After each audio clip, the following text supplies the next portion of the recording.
Hello, welcome to another piano lesson with Richard Yang. Today I'm going to cover NieR Automata Piano Collections, the second piece, Amusement Park. This was requested by Sapphire. I think that's how I remember it, Sapphire. So yes, as a reminder, I do take requests. So if you want to learn something, I play it. You want me to teach you, let me know. All right, I do take requests.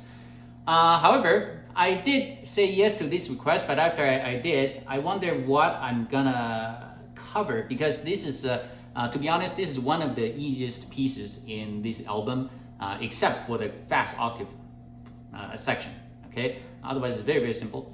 But anyway, so it shouldn't take too long. I'll just, if anything, I'll play through most of the things very slowly so you can watch the fingering. And I will just comment on anything that's weird or new or something that you should know, tips and tricks, all that. Okay.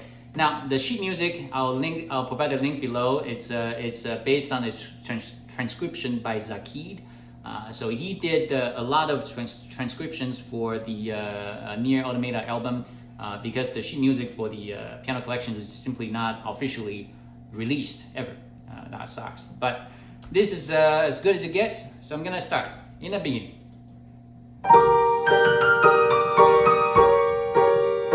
Okay, have you noticed how do I play that? Right, 5-4-5. After you can master the 5-4-5, right? Then you stand the fingering after that. It'll be easy, right? So I'm gonna do that. Play this fairly slowly. Right?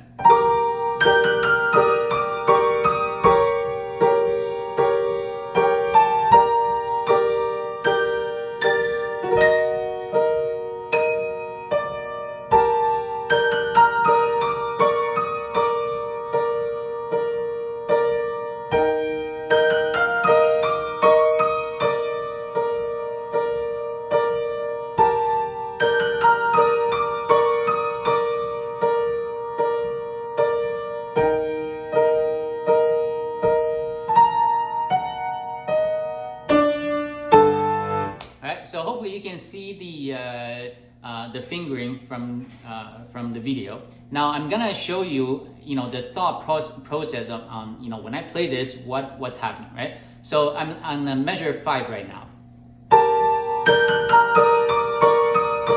Right. So first of all, you will see that you have the middle note, right? So if you want to play this in time, it should sound like. But because you have the triplet on the right hand as well, I don't know if why they reduce this to they play this with the F. Otherwise, if you were to play this in time, it sounds like this.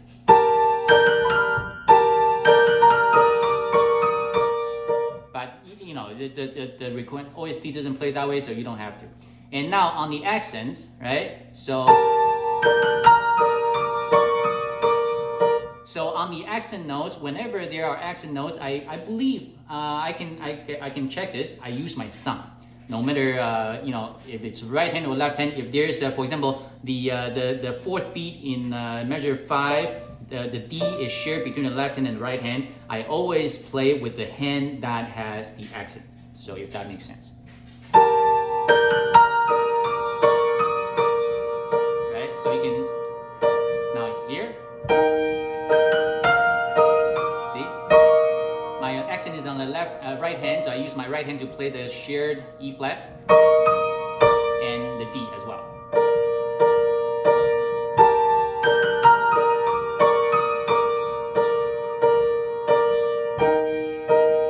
You can keep the pedal here and change completely on D and A, of course.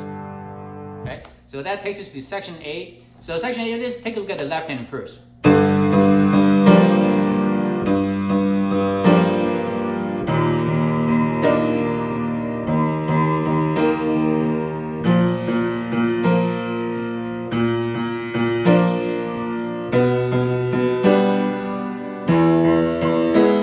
So easy. Right hand as well.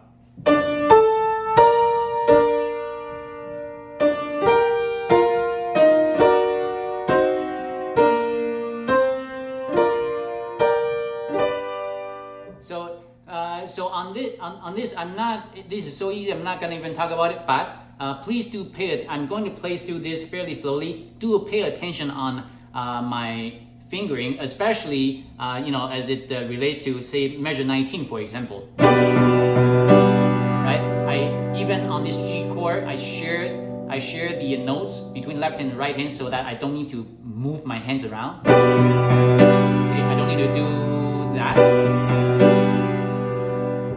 Or in measure 20. Well, that is the right way to play, but I do this. Right? My right hand works better. So let's play through section A.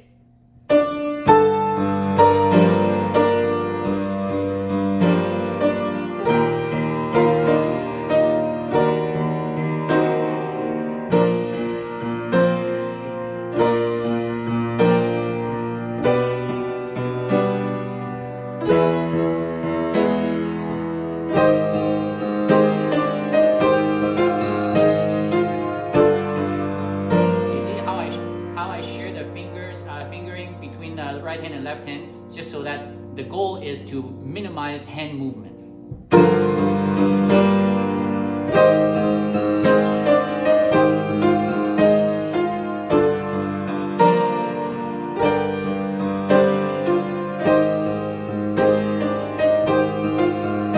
And for when you play octave, I highly recommend using 1/4 to play the E flat, because that way you can make your right hand melody more legato, to some extent, but it just makes more sense.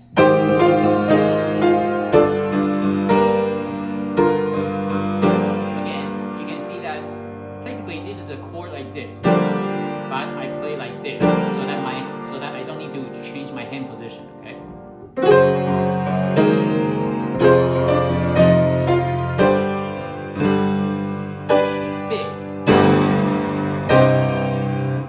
So there's really nothing there. Now section B. Now remember the top note. It's almost kind of like an echo. You don't need to emphasize on it. Play that very lightly, okay? Because that is not your main melody. Your main melody is here. So again.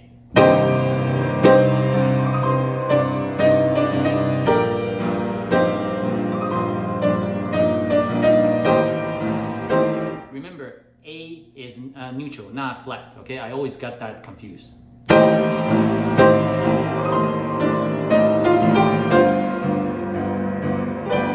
Now, there's a little mistake on a more obvious mistake on the music. It's the F is a sharp, not a neutral, okay? It's not like this. It sounds okay, but it should be. Okay, make sure you have a sharp in there.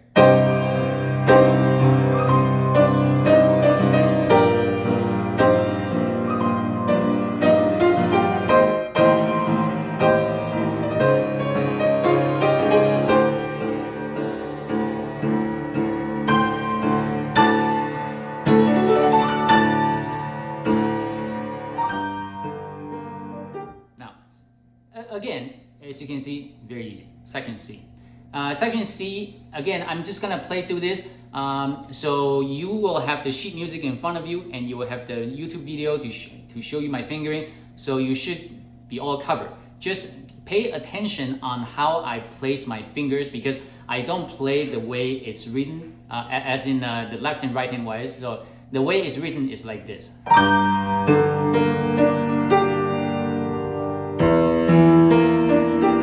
I don't play that way. I share the hands wherever possible to minimize the hand movement. That's just what I do. You can do your own way, but I like things simple.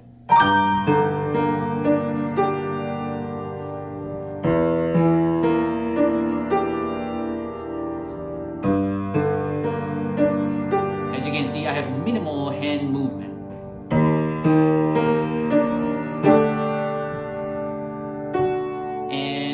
This measure, the before it resolves, just make sure you don't need to hold on to the bottom E flat on when you play this. I don't know why the music says that. It's probably an error, right? So it's fairly easy. Now, the next section will be very similar to the beginning, but it's a softer version.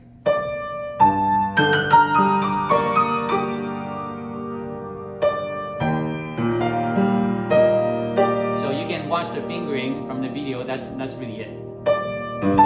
And now on this, every time this happens, the music will say from use finger number 1 and then use 2, change to 1. That is okay, but because I'm going to have the pedal down anyway, I simply move my hand over to start with the 1. So just so that you know, how I play it, I don't follow this explicitly, okay? So, because I have time to move over.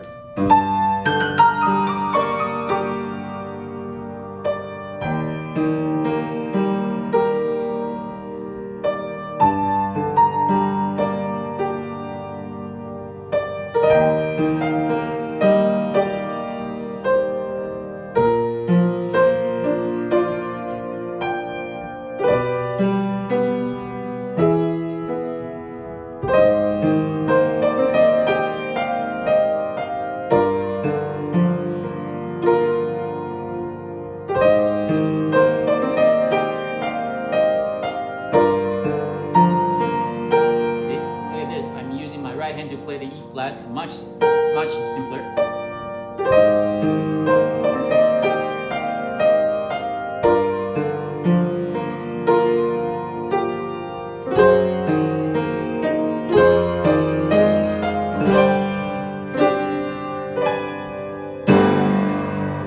Alright, so before measure 95, you'll know that some strange fingering. You can play really any way you want it. You can even do this, or because what I did was I put some funky fingering here. They will all work. So it depends on what what mood you're in, and if your finger is free. Okay. Now change pedal here, and change. Now section D, same thing. So this is a little slightly more jump, so I'll play a lot slower.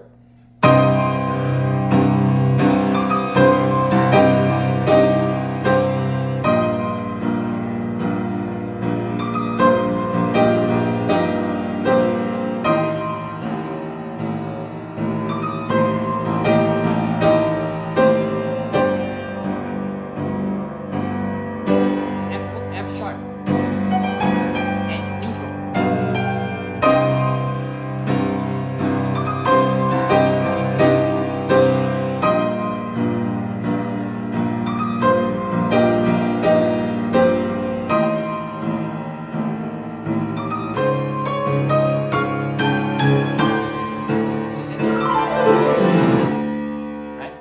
Take that down, right? How do you glisten it down? Use the back of your thumb. That's the easiest way to do. Don't do that. That will, after a few times, you won't be able to play piano for a while. Okay. So I do this, and I slowly, somehow, hold the G until my thumb can get there and take over. Right, again.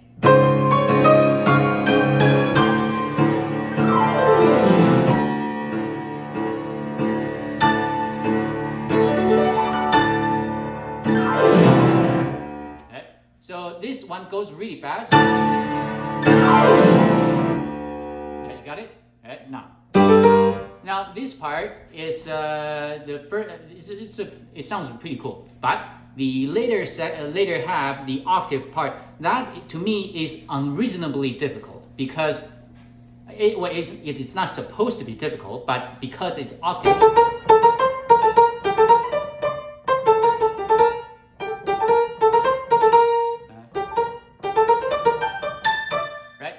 For small hands like me, it's unreasonably difficult. I really despise people writing music that way. But anyway, so count, of course.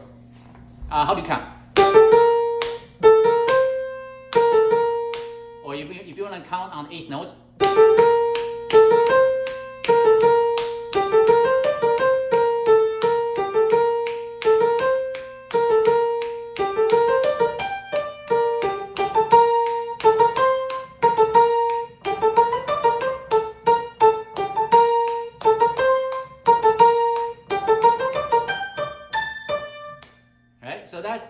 want to count, because if you don't count properly, if the rhythm is off, it wouldn't sound right. So it's very important to keep the rhythm correct.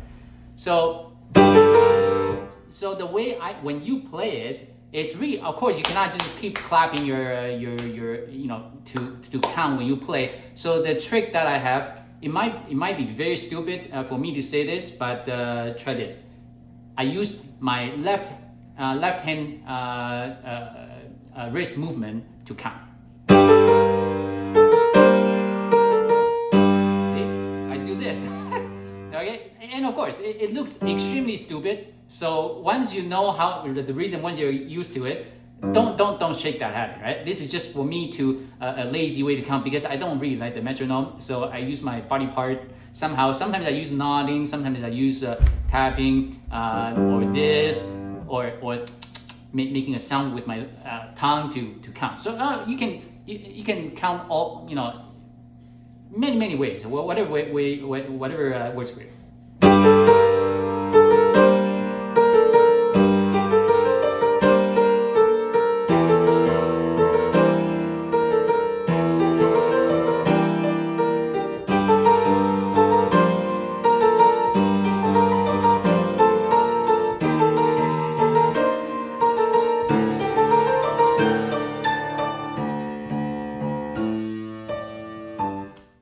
That is how you play that, and of course, when you'll find out when you crank up the speed, this is not exactly manageable. Okay, the octaves. So here, I don't know if I can solve the problem for you, but I can explain to you the way I practice this. So, the first way is definitely you probably won't like it, and a lot of people will criticize me for saying this, which is to play this tough, and you treat each note as a separate thing.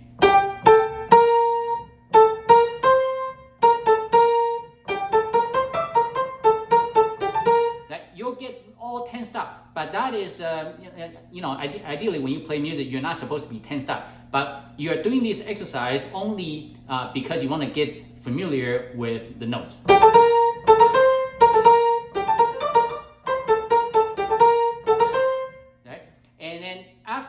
After at least you can do that, then you want to begin to experiment with wrist action, right? So instead of doing that downward motion on every note, which is going to tense you up quickly, that is just to get you to at least to tough out the notes.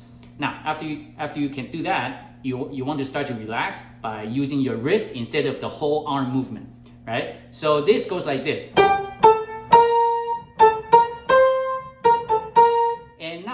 There's a very good reason why I told you the tense up version of this exercise is because when you rely on wrist action alone, it's not fast enough to play this. It's not fast enough because there's a limit on how fast your wrist can move. So that is going to be a limiting factor. So the reason why you need to do both exercises is because you want to find a hybrid way that works for you, right? And only you can tell what works for you, because I'm only telling you that obviously if you try to tense up and keep playing this, your arm will give out sooner than later. But if you're completely relaxed, this is simply not fast enough for what this passage requires. So that's why do both ways and find a good balance of a way that can make it accurate, yet it doesn't, take out your arm. Okay, so slowly again.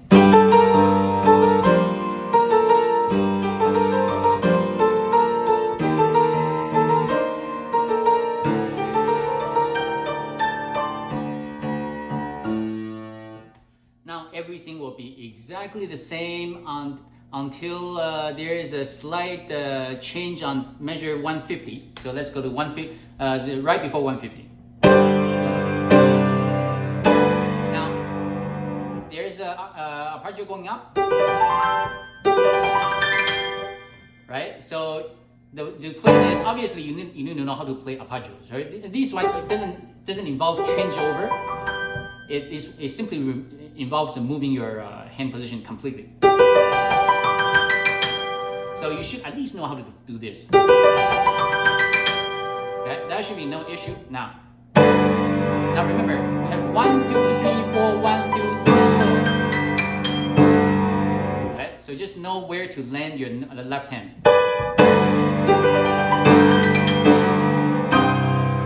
So you just practice that for a while, and you will eventually get it. So I'll do 149, 148.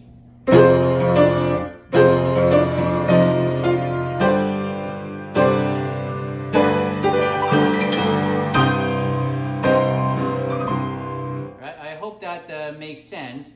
And then everything else will be exactly the same. It's like a repeat, so we can jump to section G for the ending. Right, so the ending should be simple. Right. You do the remember your 545. I keep the pedal down for 2 measures at a time. Change, keep it down.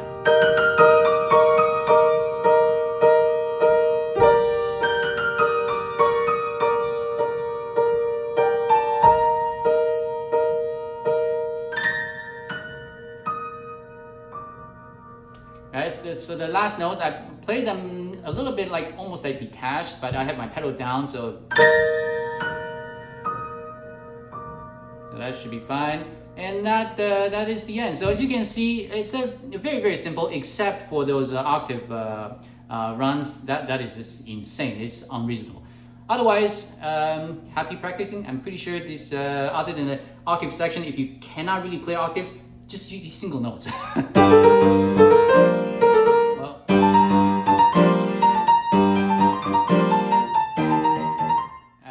So it might not sound as cool, but it's good enough. Okay, so until next time, goodbye.